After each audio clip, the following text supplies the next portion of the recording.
Hey, everybody. Welcome to the Dream Big podcast with Bob Goff and friends. This is the co-host, Scott Schimmel. I'm here, as always, with Bob Goff, the man, the myth, the legend. Yeah, mostly a myth. I think a lot of us have these ideas about who we might be, and we have ideas about other people, about who they actually are.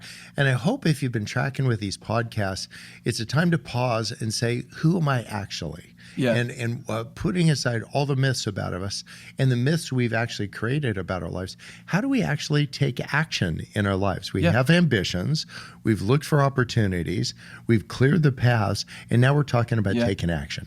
You don't seem to be someone that gets stuck very often. Have you always been that way? Have you always been someone that takes action?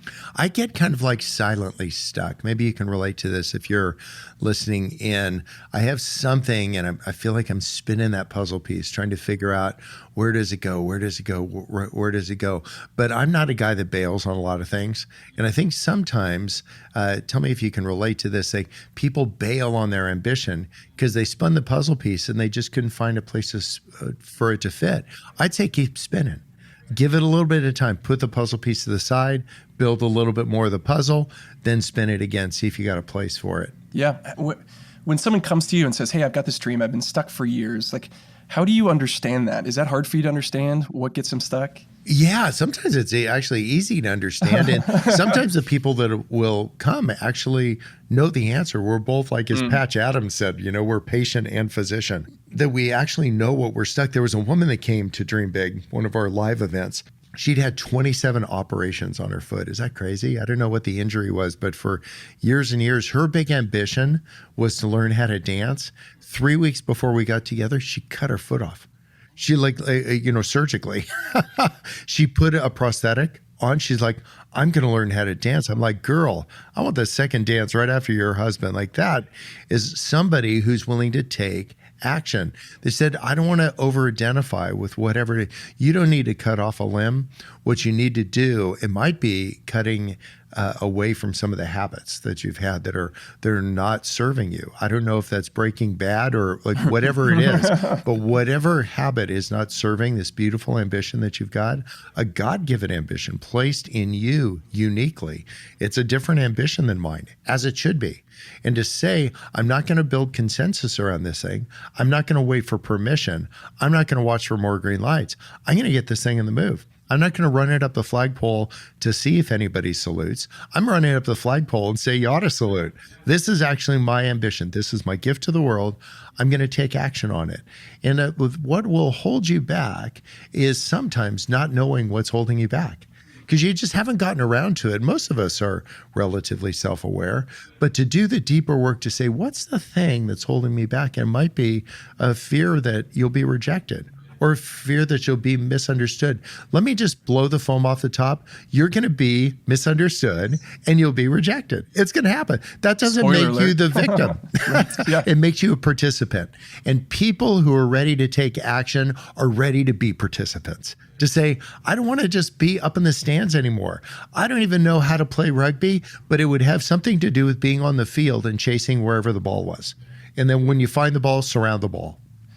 One thing that maybe people don't understand about you is you actually don't want to be in the public limelight. This is not something but you put your phone number in a book, and you wrote a book, and you sent it out everywhere. Yeah, so I'm this uber extroverted, even before there was uber extroverted introvert. Like I am so fine sitting on my back porch with Sweet Maria and playing catch with a dog. I'm like so. I mean, it seems like you prefer things to be quiet or secret. Yes, isn't that crazy? Like so you could have a persona that would be that myth of who you are, and there's actually who you are. And so to come to an awareness and not let other people tell you who you are. I can receive that from people, their observations, and some of them are accurate and others inaccurate, and I'm grateful for both. But to do the deep work that says, like, who actually am I? Why am I doing what I'm doing? And once you have clarity on who you are and why you're doing what you're doing, then you can take action. Confident in knowing, like, this is who I am. This is what I bring to the table. And you don't need to bring when it's a kind of a potluck. Sometimes they assign what you bring, whether you're good at making that or not. This ain't a potluck. It's you actually get to bring what you've got that you're good at. Maybe this is a dumb question, but Why did you write Love Does? Why did you go public? Why did you, write a book and speak places? And wreck everything, including ruining my career as a lawyer. I wrote Love Does because I was actually a lawyer, and we funded what we were doing with Love Does in my day job, which is being a lawyer. But we were spending $30,000 a month on all these schools and all these countries, and had 1,000 kids. And I'm not that good a lawyer. So this publisher said, will you write a book? And I said, I don't know. If you'll build a school, I'll write you a book. And they're like, how big's a school? And I said, all right, 1,000 child soldiers and 100 teachers. And they said, big school. I said, big book. And it made me pay in advance because I didn't know if it'd stink. And then I started talking to some people about what I was seeing happen. And one thing led to another. I eventually walked into my own law firm, got everybody together, and I quit. See ya. It was awesome. I took the key off my ring and gave it to a guy. I'm like, it's all yours, man. Now, that's a stupid economic move, but it's a great new creation move. That's what it looks like to take action. But you don't need to quit your day job.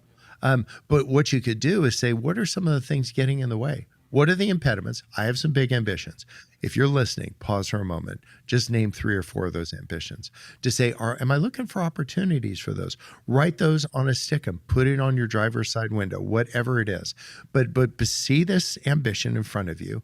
Get away all the limiting beliefs, all the things like I can't do it, I'm not smart enough, I'm not worthy enough, I'm not whatever, and then take action. And this whole series of discussions we're having with friends about taking action is where they had a beautiful ambition and then they just went for it. We started a school in Afghanistan for little girls and boys. And I didn't know anybody in Afghanistan. So one way to go is to read Wikipedia about Afghanistan. The other thing is to fly into Kabul.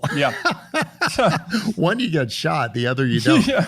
But there's something beautiful about taking action right where you are. Don't go across an ocean. Go across the street, find a way to take your ambition and to say, I'm not going to just think about writing to the Queen. I'm going to write to the Queen. I'm not going to think about whatever leader is in your state or your city or whoever to take action on that thing. Send some bubbles to somebody. There's a woman, Haley, that makes everything in our lives happen. What she'll do is she'll just take action on these things. We'll say, let's drop this person a note. Let's send this one a lava lamp. Let's do this. So it's just such an active process of engaging your dream. And here's the deal. There's no angle behind it. There's no thing behind the thing. If I do this, then this is what I'll get in return. If there's nothing on the other side of the equal sign except a really beautiful, pure ambition, then it'll work. It's crazy. How can it miss? I remember a few years ago, a friend of mine took me to a Chargers game. It's a football game. Back when we used to have a team in San Diego. Midway through the third quarter, 2 guys started to square off like they were going to fight, pushing each other back and forth. But it went on for 5 minutes, and all of a sudden everyone realized there's not going to be a fight until someone else came from behind and sucker punched the guy in the side of the head. All of a sudden, fight. And it was a melee. It was a brawl for the next few minutes. And I was thinking about it on the ride home, thinking every time there's a sucker punch in the history of man, there's been a huge fight afterwards. There's something about punching somebody and all of a sudden you're in a fight. And so I think for some people, if you're prone to not taking action, getting stuck, what's the sucker punch to yourself look like? And maybe it's buying a plane ticket. All of a sudden, I'm going, no matter if I'm ready or not. I remember looking at Sweet Maria Goff before she was Sweet Maria Goff across the room. I'm like, wow, boy, would I like to get to know her name. And then it wasn't long before I'd say, boy, would I like to have her share my last name. But there's this thing in the way it's called a date. And so you have to ask the question at some point. Take your idea, take your ambition and say, let's drive this thing around the block. Not to build consensus and see if everybody thinks that's a terrific idea, but to think what's possible.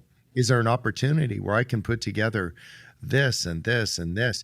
When I knew where Maria lived because she lived across the alley from me, and I showed up at her house with some fur and 2 button eyes and some stitching to Maria. I knocked on the door and I said, let's make a teddy bear. This is on day 2. Oh my gosh, that sounds so creepy. She was so freaked out. That set me back at least a year. But because she's so nice, she's like, okay. Oh my God. And we got some stuffing and we stuffed the little arms and legs and made the eyes. And then I got out a piece of red felt. I said, let's make a heart for it. Oh, She's like, Build-A-Bear. oh my gosh. Yes, this was before Yeah, Build-A-Bear was a Build-A-Bob. thing. And then I said, let's put a lock of each of our hair. Oh my gosh, that got even worse. This is day 2 of our relationship. And so she did it. She's like, did we just make a baby? Oh my gosh. She probably felt like Mary. But one of the things about taking action is to take this ambition of yours, mine, get her to like me. Even if you go about it kind of a wonky way, explore the opportunities. Yeah. Even if you've reached for the wrong shelf, I shouldn't have been at the fabric store. I should have been at the flower store. But it turns out, clear the path. Just say some of that mistake. I didn't let that hold me back. Halfway through sewing the second arm together, I thought, I think this is a little wonky. Yeah. I should have figured that out halfway to her door. Yeah. But that idea of taking action isn't to try to land it. This is not the Olympics. This is your life. We're not trying to do 3 barrel rolls and spike it with your arms up in the air. You're just trying to land anywhere on the mat. Yeah, that's right. Yep. So take action with this thing. Instead of caring about what it looks like, care about what it is. To say, why is it that I'm doing what I'm doing? And having done that introspection, you go like, I'm smitten by this girl, not the concept of the girl, not the concept of your ambition, but the actual purity of the ambition. And that'll make all the work worth it. And if you know why you're doing what you're doing, then you have clarity. And if there's a setback along the way, that's like just Tuesday, but there's Wednesday. Well, there's a great talk. Admiral McCraven in the Navy gave a talk to University of Texas graduation a few years ago. And the whole speech was called, "If you want to change the world, make your bed in the morning." And it was this idea that in the military, that's the first thing you do every day. And his whole point was, if you take action at the beginning of the day, it'll set off this momentum for the rest of the day and do it right. So whatever your next step is, that's your next step. Go take action on the next step. Yeah, and your action can actually be misunderstood as not taking action. I'll give you an example. I fly so much every single day somewhere. And so I usually end up with enough frequent flyer miles somewhere towards the front. But I will actually intentionally wait to be the last guy off the plane as a beautiful way of remembering that idea of like the last or first. And like to not be the first guy off, but the last guy. So don't let the idea of taking action, sometimes it has this feel of like you're out in front, you're charging, you're busting through the finish line. But instead, I would substitute a heightened sense of awareness about why you're doing what you're doing. And that is actionable. To say what I'm going to do is I'm not going to sit at the head of the table because there was a guy who said not to. That would be an example of that. And if you have 2 of something, then share 1 of something. And there's something beautiful. If you know why you're doing what you're doing, it'll look seamless, but there'll be actually the reason underlying what you're doing. If you're self-aware enough to know, why am I doing what you're doing? You don't need to announce it. Just do it. That's taking action. Yeah. Well, we want to have practical tips and tools for you as you listen to this. So this month we put together, it's a downloadable PDF called The Guide to Becoming Your Own Action Figure. And the idea is that over this month, you can start putting little tiny steps in front of you, take action on them, and actually build a habit, become a person that is someone who takes action. So that's your action step. Go and download that PDF. And also you might have a friend that you're thinking about as you listen to this that is just stuck, or maybe they're prone to getting stuck. This might be an episode, and the next few conversations might be the conversations to share with them. This month, we've got a few amazing friends of yours, Darla Anderson, Maria Shriver, Lex Gillette. This is going to be a good month. Oh, each of them, Lex in the Olympics, Darla in the Olympics of Pixar. Yeah. Who's made every movie you've liked. And Maria just has accomplished so much. The reason I selected these friends is they just epitomize the idea of taking action. Not just having an idea and making brain candy out of it, just thinking about it, but to actually drive it around the block, get it out of the stands, onto the grass, and just start moving the ball forward. Well, thanks for listening in, and make sure you subscribe and keep listening to the next few weeks of the Dream Big podcast with Bob Goff and friends. We want to let you know that this fall, we're doing a couple more live Dream Big workshops. Why? Well, hundreds of people have gone through them now, and their lives are being changed and their dreams are being realized. So we're just going to keep doing them. Mark your calendars for October 11th through 14th. It's 4 days at Onsite, where the team there will take you through a deep dive into the inner workings of your lives, and Bob will guide you through the Dream Big framework. Also, later that month, October 22nd and 23rd, 2 days live workshop in Atlanta, Georgia. We have more information on the website, dreambigframework.com. That is dreambigframework.com.